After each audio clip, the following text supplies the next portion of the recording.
देखो हम क्या करेंगे, वर्क डन पढ़ेंगे। रिवर्सिबल और इरिवर्सिबल एक्सपेंशन के केस में जो डिफरेंस होता है, अगर रिवर्सिबल एक्सपेंशन एक गैस का एक्सटर्नल प्रेशर जो होता है ओनली इनफाइनाइट सिमली लेस होता है किससे, इंटरनल प्रेशर से, हर स्टेज से, ठीक है।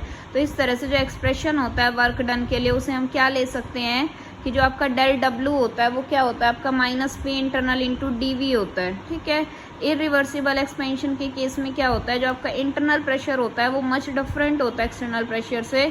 तो अगर इंटरनल प्रेशर आपका बड़ा है एक्सटर्नल प्रेशर से, तो जैसे जैसे एक्सपेंशन होगा एक्सटर्नल प्रेशर के अगेंस्ट इरिवर्सिबली, तो जो आपका वर्क डन होगा वो क्या हो जाएगा, minus P external into del v हो जाएगा, ठीक है। सेम इंक्रीज के लिए वॉल्यूम में जो आपका वर्क डन होगा रिवर्सिबली वो आपका ग्रेटर होगा किससे, इरिवर्सिबली वर्क डन से, ठीक है। तो यानी कि जो आपका डब्ल्यू रिवर्सिबल होगा वो क्या होगा, डब्ल्यू इरिवर्सिबल से बड़ा होगा। तो अगर हम प्रेशर वर्सेस वॉल्यूम के बीच में ग्राफ प्लॉट करते हैं तो देखो इस तरह से आता है हमारे पास, ये हमारे पास ग्राफ आ रहा है, ठीक है। यहाँ पे हम क्या कह सकते हैं कि जो आपका रिवर्सिबल वर्क ऑफ एक्सपेंशन होता है वो आपका क्या होता है, मैक्सिमम वर्क होता है, ठीक है। गिवन चेंज ऑफ वॉल्यूम के लिए जो आपका W होता है वो मैक्सिमम होता है, तो यानी कि जो आपका W रिवर्सिबल होता है वो W मैक्स के इक्वल होता है, ठीक है। उसके बाद अगर फ्री एक्सपेंशन होता है आइडियल गैस का, यानी कि अगर एक्सपेंशन वैक्यूम के अगेंस्ट होता है तो क्या होता है, अगर आइडियल गैस वैक्यूम के अगेंस्ट एक्सपेंड करती है तो जो आपका इरिवर्सिबल एक्सपेंशन होता है वो आपका क्या कहलाता है, फ्री एक्सपेंशन कहलाता है। आपका पी एक्सटर्नल 0 है, ठीक है। तो इसीलिए रिवर्सिबल के लिए भी और इरिवर्सिबल के लिए भी जो आपका वर्क डन हो जाता है वो कितना हो जाता है, 0 हो जाता है, ठीक है। आपको पता है कि जो आपका डब्ल्यू इरिवर्सिबल होता है वो minus P external into delta भी होता है, तो यहाँ से भी ये कितना हो जाएगा आपका, 0 हो जाएगा। और डब्ल्यू रिवर्सिबल भी क्या होता है, minus P external into D V हो जाता है, तो ये भी कितना हो जाता है आपका, 0 हो जाता है, ठीक है। उसके बाद देखो नेक्स्ट आपकी टर्म आती है हीट। हीट क्या है हमारी, हीट अनदर मोड एनर्जी का जो एक्सचेंज होता है किसके बीच में, सिस्टम और सराउंडिंग के बीच में, ठीक है। डिफरेंस होने की वजह से टेम्परेचर के इनके अंदर, ठीक है।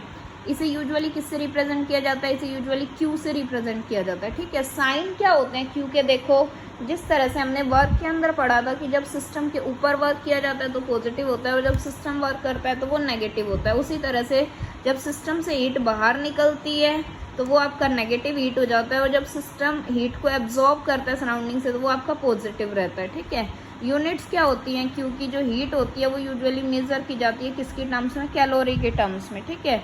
जो आपको कैलोरी होता है वो क्या होती है, आपकी क्वांटिटी होती है हीट की जो चाहिए होती है टेम्परेचर बढ़ाने के लिए। 1 ग्राम वाटर के टेम्परेचर को 1 डिग्री सेल्सियस बढ़ाने के लिए जो आपको चाहिए होती है वही क्या कहलाती है, आपकी 1 कैलोरी कहलाती है। 1 कैलोरी होती है आपकी 4.184 जूल्स, या फिर क्या कह सकते हैं जो आपका 1 जूल होता है वो 0.2390 कैलोरीज होता है, ठीक है।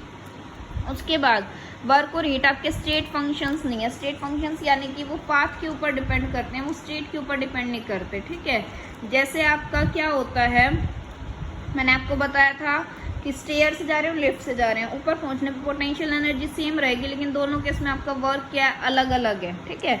दोनों केसेस में आपका वर्क क्या है, अलग अलग है, ठीक है। तो इसीलिए ये पाथ फंक्शंस है। उसके बाद आता है हमारा first law of thermodynamics. First law of thermodynamics क्या कहता है कि एनर्जी ना ही क्रिएट हो सकती है ना ही डिस्ट्रॉय हो सकती है, सिर्फ वो एक फॉर्म से दूसरी फॉर्म के अंदर क्या हो सकती है, आपकी कन्वर्ट हो सकती है, ठीक है। जो टोटल एनर्जी होती है यूनिवर्स की वो कांस्टेंट होती है जब वो क्या होती है, एक फॉर्म से दूसरी फॉर्म के अंदर कन्वर्ट होती है, ठीक है। या फिर हम क्या कह सकते हैं कि जो एनर्जी होती है किसकी, आइसोलेटेड सिस्टम की, वो क्या होती है, आपकी कांस्टेंट होती है, ठीक है। आइसोलेटेड सिस्टम की जो एनर्जी होती है वो क्या होती है, आपकी हमेशा कांस्टेंट होती है।